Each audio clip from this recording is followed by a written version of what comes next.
बदले की आग में ज्वालामुखी बनकर धधक उठे पंजाब के बल्लेबाज। जिस पिच पर टुक टुक कर खेलते रहे चेन्नई के धुरंधर, वहीं पर खड़ा किया तूफान। धोनी के मास्टर प्लान की उड़ाई धज्जियां।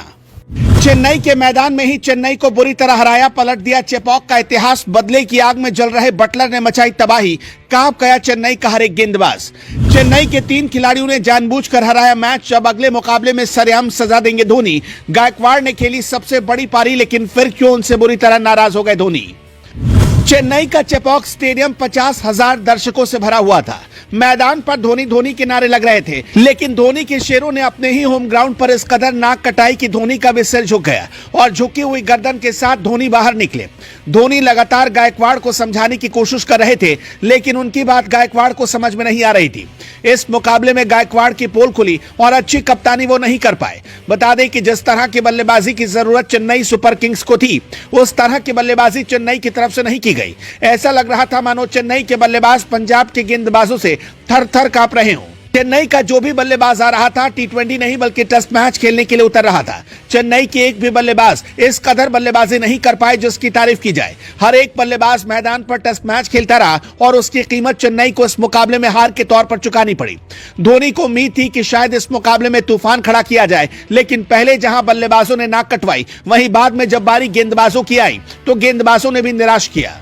मुकाबले में वो 3 खिलाड़ी कौन है जिनकी वजह से चेन्नई सुपर किंग्स को हार मिली और धोनी उन पर नाराज हो गए, पूरी खबर आपको बताते हैं। इस मुकाबले में पंजाब ने टॉस जीता था और पहले गेंदबाजी करने का निर्णय लिया। पंजाब का यह निर्णय इतना जबरदस्त साबित हुआ कि इसका अनुमान तो सैम करन को भी नहीं रहा होगा। शुरुआत में अजिंक्य रहाणे बल्लेबाजी करने के लिए आए, लेकिन जिस तरह से ओपनर बल्लेबाजी करता है उस तरह से वो बल्लेबाजी नहीं कर पाए। वो टुक टुक कर लगातार खेलते रहे, जिसकी वजह से गायकवाड़ पर भी दबाव बढ़ता गया।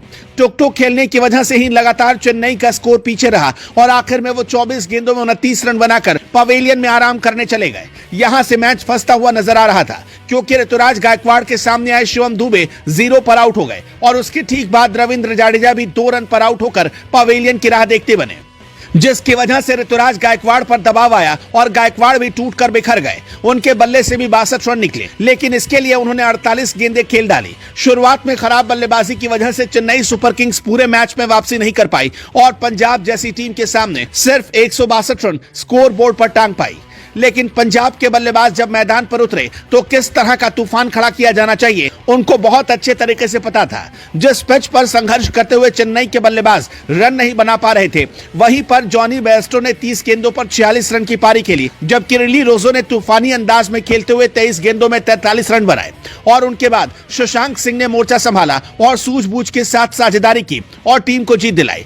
चेन्नई सुपर किंग्स की ताकत हमेशा से बल्लेबाजी और गेंदबाजी दोनों ही रही है, लेकिन इस मुकाबले में दोनों ही खराब नजर आई। अजिंक्य रहाणे और साथ में जिस तरह की बल्लेबाजी रविंद्र जडेजा और शिवम दुबे की तरफ से की गई, यही चेन्नई की हार की वजह बनी। लेकिन खबर है कि गायकवाड़ की धीमी बल्लेबाजी से धोनी नाराज भी हुए, क्योंकि वो चाहते थे कि गायकवाड़ तेजी से खेले, लेकिन बल्लेबाजों के अलावा गेंदबाजी में भी शार्दुल ठाकुर ने खूब नाक कटाई और 48 रन दे दिए, जिसकी वजह से चेन्नई सुपर किंग्स को बुरी तरह हार मिली। दोस्तों, आपको क्या लगता है, चेन्नई की हार का असली जिम्मेदार कौन है? कमेंट बॉक्स में बताएं।